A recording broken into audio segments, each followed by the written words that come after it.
Hello बच्चों, welcome to Manish empirical classes. और हम लोग का चैप्टर चल रहा है, यूनिट चल रहा है यूनिट 2 अकाउंटिंग प्रिंसिपल्स। ये बच्चों सीए फाउंडेशन का न्यू बैच है, तो आप लोग जल्दी से जल्दी ज्वाइन कर लें। और हम लोग अभी हैं chapter 1 theoretical framework, unit 2 accounting principle. और अकाउंटिंग प्रिंसिपल का ये कौन सा लेक्चर है बच्चों? Lecture number 2। First lecture already किया जा चुका है। तो चलो बच्चों स्टार्ट करते हैं। तो अकाउंटिंग प्रिंसिपल बताए थे बच्चों कि एक कॉमन रूल, कॉमन गाइडलाइन जिसको सारे अकाउंटेंट्स को फॉलो करने हैं जब वो अकाउंट्स मेंटेन करते हैं, जब वो फाइनेंशियल स्टेटमेंट बनाते हैं। और अकाउंटिंग प्रिंसिपल को अकाउंटिंग कॉन्सेप्ट भी कहा जाता है, अकाउंटिंग कॉन्सेप्ट भी कहेंगे, अकाउंटिंग कन्वेंशन भी कहा जाता है, अकाउंटिंग एजम्पशंस भी कहा जाता है। तो बच्चों कुछ अकाउंटिंग कॉन्सेप्ट हम लोग पढ़े थे, जैसे एंटिटी कॉन्सेप्ट हो गया, आपका पीरियोडिसिटी कॉन्सेप्ट हो गया, एक्रूअल कॉन्सेप्ट हो गया। उसी तरह हमारा नेक्स्ट कॉन्सेप्ट है बच्चों मैचिंग कॉन्सेप्ट। ठीक है, तो मैचिंग कॉन्सेप्ट क्या होता है बच्चों? तो पहले ध्यान से समझो। मान लो हम लोग का फाइनेंशियल ईयर है 1 अप्रैल 2022 से 31 मार्च 2023। ठीक है, अब मान लो हमने कैश सेल किया है, कैश सेल किया मान लो 10 लाख का, और क्रेडिट सेल किया हमने कितने का? 5 लाख का। ठीक है, अब यहाँ पे जो क्रेडिट सेल किया है इसका जनरल एंट्री क्या होगा? किसको सेल करते हैं क्रेडिट पे? डेटर को, तो डेटर टू सेल होगा। अब सेल हम कहाँ दिखा देते हैं? इनकम स्टेटमेंट में, ट्रेडिंग अकाउंट में। और डेटर को कहाँ दिखा देते हैं? बैलेंस शीट में, एसेट साइड। कितना दिखाते हैं? 5 लाख। क्रेडिट सेल जो हुआ वही दिखाएंगे, 5 लाख का जो क्रेडिट सेल हुआ है। अब बच्चों ये जो बैलेंस शीट का बनता है 31 मार्च इंडेड को 31 मार्च 2023 ये आपका बैलेंस शीट बनेगा। ठीक है, अब ये जो एंड में जो डेटर का बैलेंस शो कर रहा है, इसका मतलब क्या हो गया कि डेटर से हमें 5 लाख का कलेक्शन करना, 5 लाख का कलेक्शन करना है डेटर से बच्चों। अब ये बताओ बच्चों, ये कलेक्शन कब होगा? अगले साल होगा, नेक्स्ट ईयर में होगा। ठीक है, अब हमें कोई बताओ कि क्या पूरा का पूरा 5 लाख का कलेक्शन हो सकता है क्या? ऐसा कोई ज़रूरी नहीं है। हो सके कि नेक्स्ट ईयर में 10,000 का कलेक्शन कम आया, 10,000 हमारा क्या हो गया? बैड डेब्ट्स हो गया। तो एज्यूम कर लो कि 2% क्या है, हमारा पैसा डूबेगा। और ये एज्यूम कैसे किया जाता है? पास्ट एक्सपीरियंस के आधार पे। तो हमने पास्ट एक्सपीरियंस के आधार पर हमने क्या किया? 2% का प्रोविज़न बना दिया, जिसको हम लोग कहते हैं प्रोविज़न फॉर बैड डेब्ट्स। पढ़े होगे 11th क्लास में बच्चों, प्रोविज़न फॉर बैड डेब्ट्स। तो 5 लाख का 2% कितना हो गया? 10,000। हमने अनुमान लगाया कि हमारा जो नेक्स्ट ईयर जो 5 लाख का कलेक्शन होना है डेटर से, उसमें से हमारा 10,000 यानी कि 2% बैड डेब्ट्स हो जाएंगे, 2% नहीं आएंगे। ठीक है, अब ये बताओ बच्चों, अभी तो डूबा नहीं है, लेकिन ये हमारा जो अगले साल जब हम कलेक्शन करेंगे तो उसमें हमारा मान लो कि 10,000 डूब गया। तो बताओ ये अगले साल का खर्च, जब ये अगले साल डूबेगा तो अगले साल इसको हम एक्सपेंस मान कर दिखाएंगे, तो ये सीधे रॉन्ग हो जाएगा बच्चों। क्योंकि मैचिंग कॉन्सेप्ट कहता है कि जिस ईयर में सेल हुआ है उससे रिलेटेड एक्सपेंस को आप उसी ईयर में रिकॉर्ड कीजिए। मैचिंग कॉन्सेप्ट क्या कहता है बच्चों? जिस ईयर में सेल हुआ है उससे रिलेटेड एक्सपेंस को उसी ईयर में रिकॉर्ड कीजिए। ठीक है, इसलिए हम लोग देखते हैं जब प्रॉफिट एंड लॉस अकाउंट बनाते हैं तो प्रोविज़न फॉर बैड डेब्ट्स को उसी ईयर में रिकॉर्ड करते हैं जिस ईयर में सेल हुआ है। इसलिए प्रोविज़न फॉर बैड डेब्ट्स हम यहाँ दे देंगे प्रॉफिट एंड लॉस में 10,000। अब बैलेंस शीट में डेटर में से क्या कर दिया जाता है? माइनस करके दिखा दिया जाता है। तो अब समझ में आया ना कि ये डेटर में प्रोविज़न क्यों माइनस करते हैं बच्चों, या प्रॉफिट एंड लॉस में इसी साल क्यों रिकॉर्ड करते हैं? क्योंकि मैचिंग कॉन्सेप्ट कहता है कि जिस ईयर में इनकम हुआ हो या जिस ईयर में रेवेन्यू हुआ हो उससे रिलेटेड एक्सपेंस को उसी ईयर में रिकॉर्ड करेंगे बच्चों। ठीक है ना। उसी तरह एक और एग्जांपल ले लो, जैसे कि हम एम्प्लॉय को हर मंथ 1 लाख का सैलरी देते हैं और हमारा अकाउंटिंग पीरियड है अप्रैल टू मार्च। हमने क्या किया? मार्च महीने का सैलरी हमने एम्प्लॉय को नहीं दिया, हमने एम्प्लॉय को मार्च मंथ का सैलरी नहीं दिया, हमने 1 महीने का सैलरी नहीं दिया मान लो, तो हम केवल कितने मंथ का सैलरी दिए? 11 मंथ का सैलरी दिए, 11 लाख। लेकिन जब हम प्रॉफिट एंड लॉस अकाउंट बनाएंगे बच्चों तो प्रॉफिट एंड लॉस अकाउंट में कैसे रिकॉर्ड करते हैं, तो टू सैलरी आप पेड कितना किए, 11 लाख पेड किए, और आउटस्टैंडिंग जो है 1 लाख का क्या कर देंगे, ऐड कर देंगे, ठीक है ना, ऐसे करके दिखाते थे ना। ये सैलरी जो मार्च मंथ का जो बकाया रह गया, ये हम इसको नेक्स्ट ईयर में देंगे एम्प्लॉय को, लेकिन वो नेक्स्ट ईयर का खर्चा नहीं होगा, क्योंकि एम्प्लॉय ने इस ईयर में आपको सर्विस दिया है। तो जिस ईयर में एम्प्लॉय सर्विस दिया है उससे रिलेटेड खर्च को हम उसी ईयर में दिखाएंगे बच्चों। इसलिए आउटस्टैंडिंग हम लोग यूज करते हैं कौन से ईयर में, जिस ईयर में सर्विस हुआ है उस ईयर में एम्प्लॉय को सैलरी भले हम दिए नहीं है, बकाया है, लेकिन वह उसी ईयर में काम किया, उसी ईयर का उसका सैलरी बनता है, इसलिए उसको उसी ईयर में रिकॉर्ड करेंगे। तो ये भी बच्चों मैचिंग कॉन्सेप्ट हो गया। मैचिंग कॉन्सेप्ट एक तरह से कह सकते हो एक्रूवल कॉन्सेप्ट जैसा भी है, it alliance with the accrual concept. Accrual concept भी क्या होता है बताए थे बच्चों, जिस ईयर में एक्सपेंस हुआ हो, भले आप पेड किए हो या ड्यू है या बकाया है, वो उसी ईयर में रिकॉर्ड होगा। फिर से सुन लो, मैचिंग कॉन्सेप्ट क्या है बच्चों, मैचिंग कॉन्सेप्ट कहता है कि जिस ईयर में रेवेन्यू हुआ हो, या जिस ईयर में सेल हुआ हो, या जिस ईयर में इनकम हुआ हो, उससे रिलेटेड एक्सपेंस को हम उसी ईयर में रिकॉर्ड करेंगे।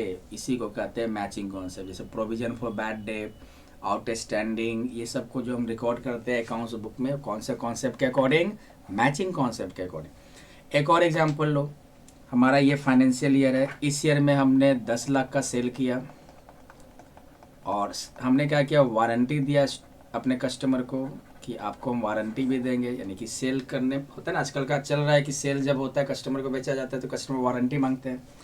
अब ये वारंटी हम उसको अगले साल देंगे, नेक्स्ट ईयर देंगे।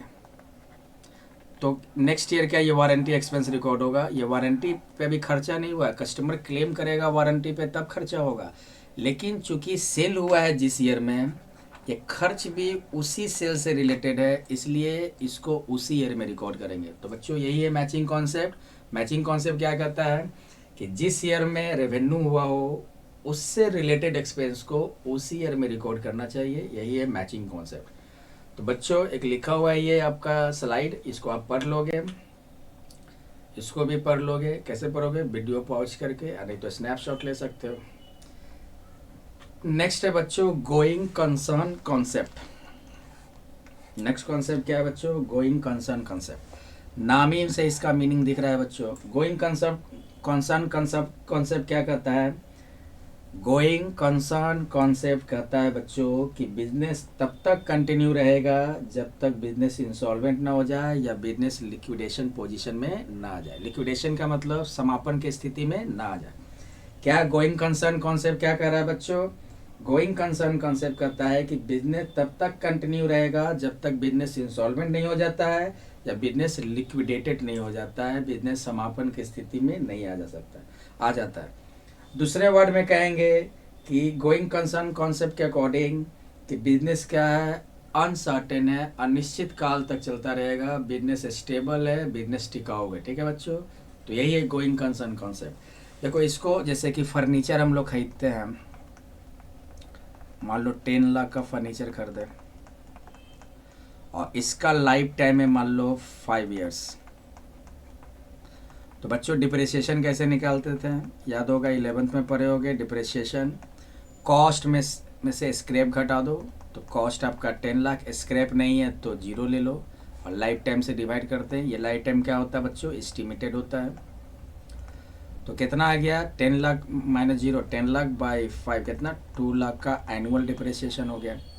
तो जब हम लोग बैलेंस शीट बनाते हैं तो क्या करते थे कि फर्नीचर का जो कॉस्ट है, यानी कि जो 10 लाख जो कॉस्ट है, उसी में से हम डिप्रिसिएशन को माइनस करके दिखाते हैं, ना कि मार्केट वैल्यू पे माइनस करके दिखाते हैं बच्चों। क्योंकि हमने क्या बोला, गोइंग कंसर्न कॉन्सेप्ट के अकॉर्डिंग बिजनेस लंबे समय तक चलेगा, यानी कि तब तक फर्नीचर आपका पूरा यूज हो जाएगा। क्योंकि कहने का मतलब है कि फर्नीचर का लाइफ टाइम है 5 साल, अब बिजनेस आपका कंटिन्यू चलता रहेगा तो फर्नीचर आपके बिजनेस में पूरा का पूरा यूज हो जाएगा, इसलिए कॉस्ट का यूज करते हैं बच्चों। तो यही चीज़ है बच्चों। और दूसरा चीज़ है कि बिजनेस लंबे समय तक चलने का फ़ायदा क्या होगा कि इन्वेस्टर्स बिजनेस में इन्वेस्ट करने के लिए इनकरेज होंगे बच्चों, और अनुमान लगाने की ज़रूरत नहीं है, इसमें फालतू का अनुमान या एस्टिमेशन लगाने की ज़रूरत नहीं है। क्योंकि एस्टिमेशन अनुमान किसका लगाया जाता है बच्चों, जिसका सर्टेन हो, जो निश्चित हो, जैसे कोई आदमी है तो आदमी का लाइफ तो निश्चित है कि आज न कल मरेगा, तो उसको हम बोलते हैं कि एक आदमी 70 साल तक जी सकता है, 65 साल तक जी सकता है। लेकिन इसका गोइंग कंसर्न कॉन्सेप्ट क्या कहता है कि बिजनेस अनिश्चित काल तक चलता रहेगा। तो जो अनिश्चित है उसका अनुमान कैसे लगा पाओगे, तो अनुमान लगाना बेकार है। इसलिए अकाउंटेंट क्या करते हैं, मैक्सिमम केस में एसेट्स का कॉस्ट प्राइस में से ही डिप्रिसिएशन को माइनस करके दिखाते हैं। ठीक है ना बच्चों। तो गोइंग कंसर्न कॉन्सेप्ट के अकॉर्डिंग बिजनेस तब तक कंटिन्यू चलता रहेगा जब तक बिजनेस इंसॉल्वेंट नहीं हो जाता या बिजनेस लिक्विडेटेड नहीं हो जाता। या दूसरे वर्ड में कह सकते हो कि बिजनेस या गोइंग कंसर्न कॉन्सेप्ट के अकॉर्डिंग बिजनेस आपका अनसर्टेन है, अनिश्चित काल तक चलता रहेगा। बिजनेस आपका स्टेबल है, कंटिन्यूटी है बिजनेस में, बिजनेस आपका लंबे समय तक चलता रहेगा बच्चों। ठीक है। जैसे एसेट्स को हम दिखाते हैं बैलेंस शीट में, तो डिप्रिसिएशन हम माइनस करते हैं, तो एसेट्स का किस प्राइस पे माइनस किया जाता है बच्चों, कॉस्ट प्राइस पे माइनस किया जाता है, ना कि मार्केट प्राइस पर। तो बच्चों ये था गोइंग कंसर्न कॉन्सेप्ट। इसको आप लोग देख लो, स्लाइड को वीडियो पॉज करके पढ़ लो, इसको भी पढ़ लो बच्चों। नेक्स्ट है कॉस्ट कॉन्सेप्ट। नेक्स्ट क्या है बच्चों, कॉस्ट कॉन्सेप्ट। कॉस्ट कॉन्सेप्ट क्या कहता है, तो ध्यान से सुनिएगा। कॉस्ट कॉन्सेप्ट के अकॉर्डिंग एसेट्स को उसी वैल्यू पे या उसी प्राइस पर रिकॉर्ड किया जाना चाहिए जिस वैल्यू पे इसको एक्वायर किया गया। मीन्स एक्विजिशन प्राइस पे रिकॉर्ड करना चाहिए। कौन से प्राइस पे बच्चों, एक्विजिशन प्राइस पे। क्या बोल रहे हैं, ध्यान से सुनना बच्चों। एसेट्स को उसी प्राइस पर रिकॉर्ड करना चाहिए जिस प्राइस पर इसको एक्वायर किया गया है, खरीदा गया है। इसी को कहते हैं बच्चों कॉस्ट कॉन्सेप्ट। जैसे एग्जांपल के तौर पे ले लो कि एक बिजनेस के लिए 1 लाख में कार खरीदा गया, यानी कि कार का एक्विजिशन प्राइस कितना हो गया, 1 लाख हो गया। और ये मान लो 1 अप्रैल को खरीदा गया, 1 अप्रैल 2022, और 31 मार्च 2023 को जब हम बैलेंस शीट बना रहे हैं उस समय इस कार का मार्केट वैल्यू मान लो या तो 90,000 मान लो, सॉरी मान लो 1,20,000 मार्केट वैल्यू है या 90,000 मार्केट वैल्यू है। ठीक है ना। तो बैलेंस शीट जब बनाएंगे तो एसेट साइड हम लोग कितना कौन सा प्राइस दिखाएंगे, तो मार्केट वैल्यू नहीं दिखाया जाएगा। कॉस्ट कॉन्सेप्ट कहता है कि एसेट्स को उसी प्राइस पर रिकॉर्ड कीजिए जिस प्राइस पे आप एक्वायर किए। मतलब कि कार को कौन से प्राइस पर रिकॉर्ड कर दोगे, कॉस्ट प्राइस पे या एक्विजिशन प्राइस पे। तो एसेट्स को अकाउंट्स बुक में उसी प्राइस पर दिखाया जाता है जिस प्राइस पर खरीदा गया है। और ये जो प्राइस है इसको कहते हैं हिस्टोरिकल कॉस्ट। क्या कहते हैं बच्चों, हिस्टोरिकल कॉस्ट। ठीक है ना। तो यही है बच्चों आपका कॉस्ट कॉन्सेप्ट, और कुछ है नहीं इसमें। आप इसको देख लो, पढ़ लो वीडियो पॉज करके, और इसको भी पढ़ लो। नेक्स्ट है रियलाइजेशन कॉन्सेप्ट। नेक्स्ट हमारा अकाउंटिंग कॉन्सेप्ट क्या है बच्चों, रियलाइजेशन कॉन्सेप्ट। रियलाइजेशन कॉन्सेप्ट देखो क्या कहता है बच्चों कि एसेट्स का जो भी वैल्यू चेंज होता है, देखो बच्चों कौन सा कॉन्सेप्ट पढ़ रहे हैं, रियलाइजेशन कॉन्सेप्ट। रियलाइजेशन कॉन्सेप्ट क्या कहता है बच्चों कि एसेट्स का जो भी वैल्यू चेंज होता है उसको तभी रिकॉर्ड करना चाहिए जब वो रियलाइज्ड हो। ध्यान से सुनना बच्चों। रियलाइजेशन कॉन्सेप्ट क्या कहता है कि एसेट्स का वैल्यू जो चेंज होगा इसको तभी रिकॉर्ड करना चाहिए जब बिजनेस उस एसेट्स को रियलाइज करे। एसेट्स रियलाइज मतलब उसको बेचे। इसका मतलब हो गया कि एसेट्स का वैल्यूएशन तब तक आप हिस्टोरिकल कॉस्ट पर दिखाते रहिए जब तक वो रियलाइज ना हो जाए, जब तक उसको आप बेच ना दे। ठीक है, यही कॉन्सेप्ट है बच्चों, रियलाइजेशन कॉन्सेप्ट। ठीक है ना। जैसे मान लो एक एसेट्स का कॉस्ट प्राइस है 1 लाख, और एंड में अकाउंटिंग पीरियड के एंड में डिसाइड किया गया कि एसेट्स को रियलाइज़ करना है। तो जब एसेट्स को रियलाइज़ करना है तो उस समय पता चला कि एसेट्स का मार्केट वैल्यू है 1,20,000। तो जब बैलेंस शीट बनाया जाएगा बच्चों तो किस वैल्यू पे रिकॉर्ड किया जाएगा, 1,20,000 पे, जिसको हम लोग रिवैल्यूएशन कहते हैं। पढ़े हो गए बच्चों 12th में पार्टनरशिप फॉर्म में। ठीक है ना बच्चों। तो ये 1 लाख का चीज़ हम 1,20,000 में रिकॉर्ड करेंगे, तो 20,000 एक्स्ट्रा में रिकॉर्ड कर रहे हैं। तो एसेट्स इंक्रीज होता है तो उसको क्या कहते हैं, प्रॉफिट या प्रॉफिट ऑन रिवैल्यूएशन। ठीक है ना बच्चों। तो रियलाइजेशन कॉन्सेप्ट क्या कहता है कि कि एसेट्स में जो भी एसेट्स के वैल्यू में जो भी चेंजेज हो उसको तभी रिकॉर्ड करना चाहिए जब वो रियलाइज्ड हो, जब लगे कि अब इसको हम बेचेंगे।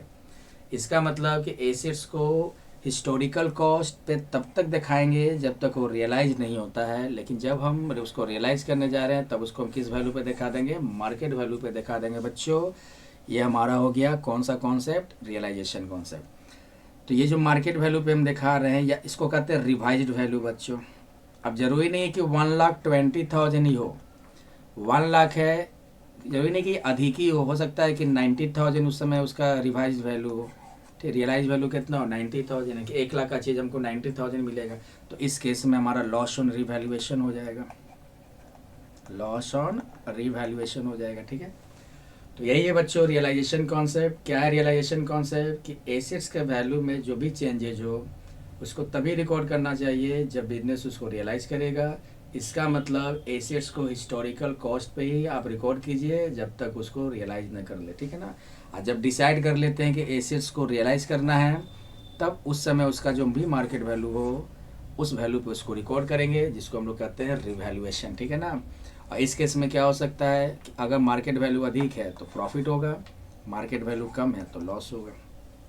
बच्चों वीडियो पॉज करके इसको पढ़ लो। नेक्स्ट है बच्चों डुअल एस्पेक्ट कॉन्सेप्ट। हम लोग जो भी अकाउंट्स बनाते हैं या बुक कीपिंग का जो फाउंडेशन होता है उसमें क्या होता है बच्चों, डेबिट और क्रेडिट, डेबिट और क्रेडिट, डेबिट और क्रेडिट। तो यही बच्चों है dual aspect concept. Dual aspect concept क्या कहता है कि जितने भी बिजनेस में ट्रांजैक्शंस होते हैं उसके दो एस्पेक्ट्स होंगे। ठीक है, एक एस्पेक्ट आपका डेबिट हो गया, दूसरा एस्पेक्ट क्या हो गया आपका, क्रेडिट हो गया, और ये दोनों आपस में इक्वल होते हैं। डेबिट और क्रेडिट क्या होता है बच्चों, इक्वल होता है। एक साइड जो है एसेट्स को रिप्रेजेंट करेगा और दूसरा साइड क्या है, लायबिलिटीज को रिप्रेजेंट करेगा। और एसेट्स और लायबिलिटीज क्या होता है बच्चों, इक्वल होता है। यानी कि अगर एक बिजनेस में जितना एसेट्स है उतना ही क्या है बच्चों, उसका लायबिलिटी है। और एक फार्मूला भी होता है जो हम लोग पढ़े थे अकाउंटिंग इक्वेशन में क्लास 11th में, assets equal capital plus liabilities, assets equal capital plus liabilities. तो इसको हम कहते हैं अकाउंटिंग इक्वेशन।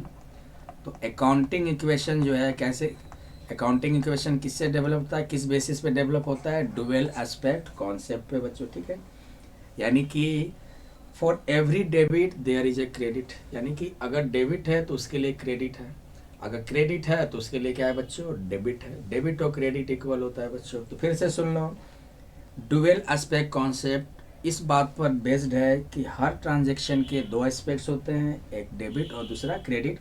या कह सकते हो कि जितने भी ट्रांजैक्शन हो गए उसको दो एस्पेक्ट्स में रिकॉर्ड करते हैं। एक एस्पेक्ट हो गया डेबिट और दूसरा एस्पेक्ट क्या हो गया बच्चों, क्रेडिट। दोनों साइड आपस में इक्वल होते हैं, means debit is equal to credit. एक साइड एसेट्स को रिप्रेजेंट करता है, दूसरा साइड लायबिलिटी को रिप्रेजेंट करता है। और जितना बिजनेस के पास एसेट्स होगा उतना ही लायबिलिटी होगा, मीन्स एसेट्स और लायबिलिटी। और डुअल एस्पेक्ट कॉन्सेप्ट के आधार पर अकाउंटिंग इक्वेशन डेवलप होता है जो कि ये रहा, assets equal capital plus liability. और तुमको बताए थे एंटिटी कॉन्सेप्ट में कि कैपिटल भी क्या है बच्चों, लायबिलिटी है। अगर बिजनेस ट्रांजैक्शन और ऑनर ट्रांजैक्शन को अलग अलग रिकॉर्ड करेंगे, अगर अकाउंट्स को बिजनेस के व्यू पॉइंट से देखेंगे तो ऑनर जो कैपिटल लगाता है वो बिजनेस के लिए क्या होता है बच्चों, लायबिलिटी होता है। ठीक है बच्चों, अब ये आपका इक्वेशन है, ये आगे यूज हो सकता है जब हम लोग जनरल एंट्री पढ़ेंगे, तो ध्यान में रखिएगा। चलो तो इसको आप लोग रीड कर लोगे, इसको भी रीड कर लोगे। चलो नेक्स्ट कुछ क्वेश्चंस करते हैं बच्चों। क्वेश्चन है, A purchased a car for 6 lakh, यानी कि 6 लाख का हमने एक कार खरीदा और डाउन पेमेंट कर दिया 1 लाख, तो कैश आपका डिक्रीज हो रहा है बच्चों 1 लाख का, कैश डिक्रीज बाई 1 लाख। और कार जो आपके पास आ रहा है कितना, कार इंक्रीज बाई 6 लाख। ठीक है, और एक बिल पेबल साइन हुआ मतलब क्रेडिट, आपका क्रेडिट मतलब लायबिलिटी भी है, कितना इंक्रीज हो रहा है बच्चों, लायबिलिटी इंक्रीज हो रहा है 5 लाख से। तो यही बताना है क्या होगा, total assets increase by 6 lakh होगा क्या, तो कार इंक्रीज हुआ है 6 लाख का, तो कार तो एसेट है, लेकिन कैश आपका देखो, कैश भी तो एसेट्स है ना, कैश डिक्रीज हुआ है, तो ये तो गलत हो गया। टोटल एसेट्स मेरे पास कितना आया, 6 लाख का कार आया, 1 लाख कैश दे दिए, तो एसेट्स कितना इंक्रीज हुआ बच्चों, 5 लाख से इंक्रीज हुआ, तो ये तो होगा नहीं। टोटल लायबिलिटी 5 लाख से इंक्रीज हुआ, बिल्कुल सही है, लायबिलिटी 5 लाख से इंक्रीज हुआ है, लेकिन एसेट्स तो है ही नहीं इसमें, क्योंकि एसेट्स भी तो इंक्रीज हुआ है ना 5 लाख से, तो ये भी नहीं होगा। थर्ड देखो, total assets increase by 5 lakh, बिल्कुल सही, 5 लाख से एसेट्स इंक्रीज हो रहा है, और increase in liability by 5 lakh, देखो बिल पेबल लिखा गया 5 लाख का, तो आंसर हो गया इसका बच्चों सी। नेक्स्ट है, इसको बच्चों वीडियो पॉज करके बनाओ, वीडियो पॉज करके बनाओ। चलो आई होप कि वीडियो पॉज करके बनाए होगे बच्चों। तो देखो क्या होगा इसका answer, Mohan purchased goods for ₹20 lakh and 4/5 of the goods amounting 19 lakh. मतलब कि सोल्ड कितना किया गया, इसका 4/5, तो 20 लाख का 4/5 करते हैं तो 16 लाख कॉस्ट वाला जो है गुड्स, वो कितना में सोल्ड किया, 19 लाख में। तो 16 लाख आपका क्या हो गया, कॉस्ट हो गया, कॉस्ट ऑफ गुड्स सोल्ड दे दो CGS, और सेल कितने का हो रहा है, यानी कि रेवेन्यू कितने का हो रहा है, 19 लाख का हो रहा है, ठीक है ना। और एंड मिट एक्सपेंस, कुछ एक्सपेंस भी है बच्चों, 20 लाख का एक्सपेंसेज आपका हुआ है, 2 लाख का। He counted net profit 1 lakh, 1 lakh का प्रॉफिट कैसे होगा बच्चों, तो देखो ध्यान से, ग्रॉस प्रॉफिट का फॉर्मूला होता है sales minus cost of goods sold. Sales हमारा है कितना, कितना सेल्स वैल्यू है, 19 लाख, और कॉस्ट कितना है हमारा, कॉस्ट है हमारा 20 लाख का 4/5 यानी कि 16 लाख। तो ग्रॉस प्रॉफिट कितना आ गया आपका बच्चा, 3 लाख। अब नेट प्रॉफिट कितना होगा, तो ग्रॉस प्रॉफिट में से एक्सपेंस को माइनस कर देंगे। Gross profit we have 3 lakh, और एक्सपेंस कितना है बच्चों, 2 लाख। तो देखो नेट प्रॉफिट कितना दिया हुआ है, 1 लाख दिया हुआ, ठीक है। तो ये बताओ यहाँ पे क्या देखें कि हमारा जो सेल है 19 लाख, इसको हम जिस ईयर में रिकॉर्ड किए उससे रिलेटेड एक्सपेंस को हम उसी ईयर में रिकॉर्ड किए, तभी तो उस ईयर में हमारा प्रॉफिट आया। तो जिस ईयर में इनकम या सेल हो उससे रिलेटेड एक्सपेंस को उस ईयर में रिकॉर्ड करेंगे, इसको कहते हैं बच्चों मैचिंग कॉन्सेप्ट। क्या कहते हैं, मैचिंग कॉन्सेप्ट। आंसर हो जाएगा सी। एंटिटी कॉन्सेप्ट क्या होता है कि बिजनेस का ऑनरशिप और बिजनेस दो अलग अलग एंटिटी है। पीरियोडिसिटी कॉन्सेप्ट क्या कहते हैं, इसको अकाउंटिंग पीरियड कॉन्सेप्ट भी कहा जाता है। क्या कहते हैं कि हम जो अकाउंट्स मेंटेन करते हैं किसी बिजनेस का, एक फिक्स पीरियड के लिए होता है जो कि 1 ईयर का। तो क्वेश्चन के हिसाब से आंसर क्या होगा बच्चों, matching concept, answer C. Next देखो बच्चों, capital brought in by the proprietor. Capital proprietor लाता है, मान लो कैश में ला रहा है, मान लो, तो कैश टू कैपिटल कर देते हैं, या बैंक बैलेंस के साथ कैपिटल आया तो क्या होगा, बैंक टू कैपिटल हो जाएगा, बैंक टू कैपिटल। या ले लो क्या कहते हैं, मशीनरी के साथ आया कैपिटल लगाया तो मशीनरी टू कैपिटल। तो क्या देख रहे हो कि एक तरफ कैपिटल इंक्रीज हो रहा है, एक तरफ आपका मशीन बैंक या कैश, यानी कि मशीन बैंक कैश क्या है बच्चों, एसेट। तो यहाँ पे एक एसेट्स इंक्रीज हो रहा है, इंक्रीज इन एसेट। और कैपिटल क्या होता है बच्चों, लायबिलिटी, एंटिटी कॉन्सेप्ट से, तो लायबिलिटी भी क्या हो रहा है बच्चों, इंक्रीज हो रहा है। अब बताओ क्या होगा बच्चों, आंसर बताओ, यही ना है, increase in assets and increase in liability, ठीक है। तो इसका आंसर हो गया A. A concept that a business enterprise will not be liquidated in the near future. मतलब कि कंपनी या बिजनेस क्या है, स्टेबल है, अनसर्टेन है, अनिश्चित काल तक चलता रहेगा। कौन सा कॉन्सेप्ट बच्चों, गोइंग कंसर्न। अभी बताया ना, गोइंग कंसर्न कॉन्सेप्ट क्या कहता है कि बिजनेस अनिश्चित है, बिजनेस तब तक चलता रहेगा जब तक लिक्विडेटेड ना हो, जब तक इंसॉल्वेंट ना हो। इसका मतलब बिजनेस स्टेबल है, नियर फ्यूचर में बिजनेस बंद होने वाला नहीं है। तो कौन सा कॉन्सेप्ट हो गया बच्चों, गोइंग कंसर्न। कंपनी उम्पनी यही है बच्चों, कंपनी लंबे समय तक चलते रहती है, लॉन्ग टर्म के लिए। एक है बच्चों, economic life of an enterprise is split into the periodic interval. मतलब कि कोई भी एसेट्स कोई भी कंपनी लंबे समय तक है उसका लाइफ टाइम, लेकिन अकाउंट्स बनाते हैं एक फिक्स पीरियड के लिए, एक पीरियोडिक इंटरवल में उसका परफॉर्मेंस मेजर होता है, जैसे 1 ईयर। कौन सा कॉन्सेप्ट हो गया बच्चों, अकाउंटिंग पीरियड कॉन्सेप्ट या पीरियोडिसिटी कॉन्सेप्ट। आंसर हो गया सी। तो बच्चों ये था आपका यूनिट 2 चैप्टर 1 यूनिट 2 आपका accounting principle lecture number 2 lecture था बच्चों 2।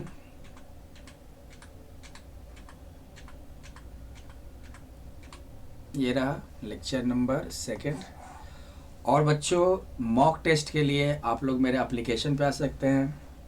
एप्लीकेशन का नाम है मनीष इम्पेरियल क्लासेज। ठीक है बच्चों, और यहाँ पे आके आप जो चैप्टर पढ़ लिए उससे रिलेटेड आप मॉक टेस्ट दे सकते हो, टेस्ट दे सकते हो। और ये एप्लीकेशन जो है कहाँ से इंस्टॉल कर लोगे आप लोग? प्ले स्टोर से, मनीष इम्पेरियल क्लासेस के नाम से बच्चों।